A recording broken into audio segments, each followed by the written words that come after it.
Welcome to my channel, The Code of Ancestors. Today I shall be telling you an interesting story titled The Journey of the Migrant, African Tales of Hope and Struggle. Chapter 1, The Call of the Journey. Once upon a time, in the heart of Benin City, there lived a young man named Oluwatobiloba, known to his people as Toby. Toby was a farmer, tending to the fields passed down by his father. His family had known hardship, as the land seemed to give less and less each year. The rains no longer came when they were needed, and the earth grew dry beneath his feet. One evening, as Toby sat by the fire, his were great migrations. Those who left seeking fortune were often tested by the spirits. They crossed mighty rivers and climbed mountains. But, no matter how far they traveled, they always carried home in their hearts. Toby listened carefully, for he had heard these stories before, but today they seemed to stir something deep within him. The next morning, he packed his belongings, kissed his family goodbye, and began the journey to Europe, the land of dreams, where the streets were said to be paved with gold. But what he did not know was that this journey would be like no other. Chapter 2. The Winds of Change. Toby's first step onto the road was marked by a heavy heart, but he felt something within him call him forward. His feet carried him to the coast, where he met Omokaro, a young woman from the town of Uromi. Omakaro's family had also faced hardship.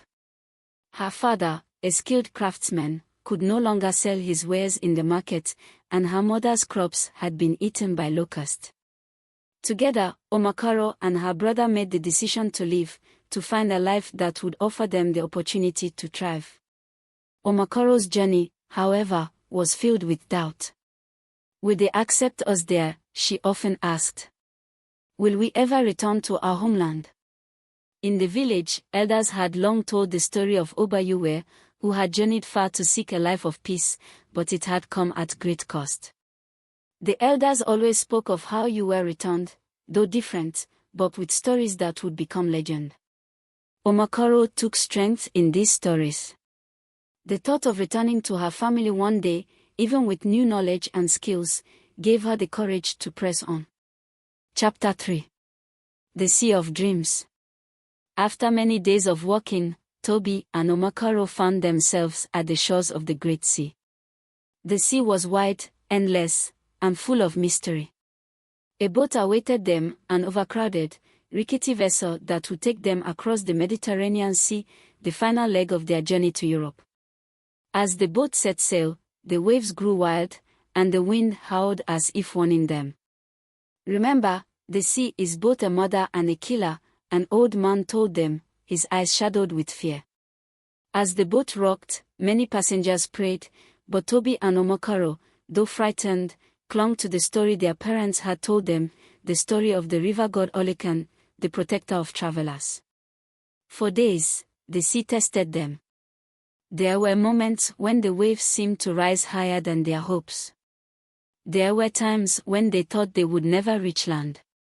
But deep within their souls, the memory of their ancestors and their will to survive kept them going.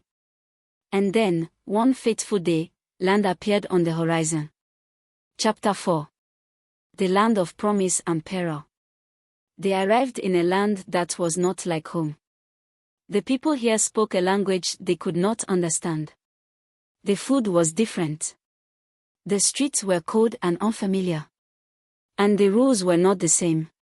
Toby and Omokaro found themselves in the heart of Europe, a place that promised riches but gave them only more questions.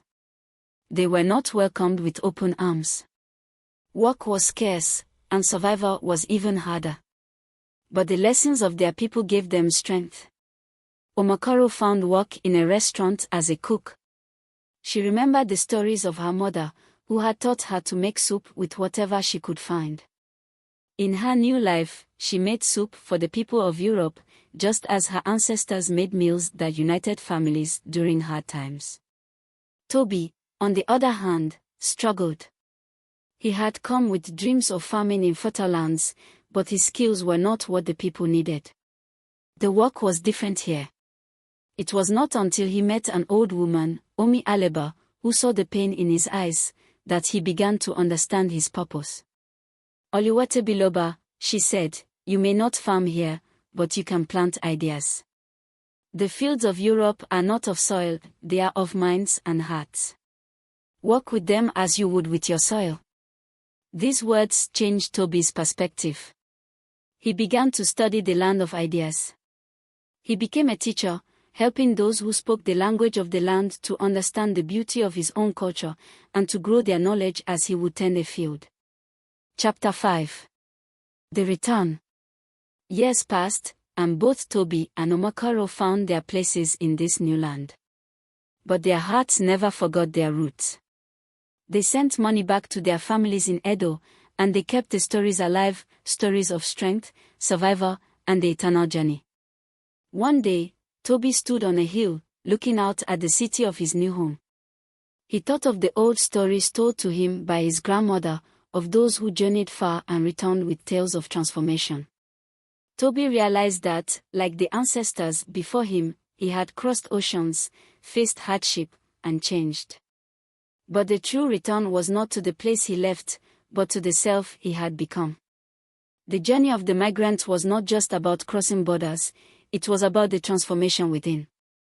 A transformation that brought hope not just to the migrant, but to the world they touched along the way. And so, as Toby and Omokaro continued to build their lives, they remembered, the journey is never truly over. The road is always winding, but it leads to the heart. Moral lessons.